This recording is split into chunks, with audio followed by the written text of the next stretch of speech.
Сегодня ансамбль «Юлдыз» – один из немногих коллективов художественной самодеятельности, в который стремятся попасть молодые.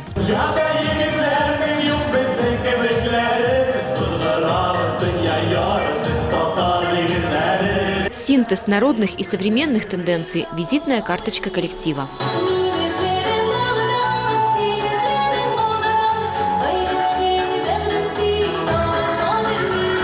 Молодежи есть на кого равняться. Старшая группа коллектива – неоднократный победитель областных и региональных конкурсов.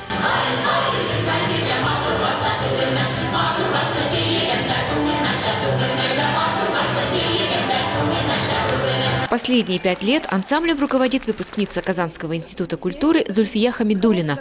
2 года назад под ее началом ансамблю было присвоено звание «Народный». В принципе, вот такого разнопланового ансамбля, татарского или башкирского, в Екатеринбурге и, может быть, даже в Свердловской области, на Урале очень редко найдешь.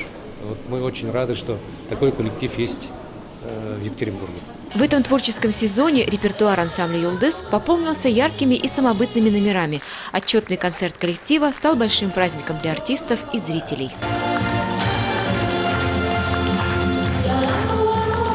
В сентябре в столице Урала состоится 3-й всероссийский фольклорный фестиваль татарской культуры «Тугаряк-Уен».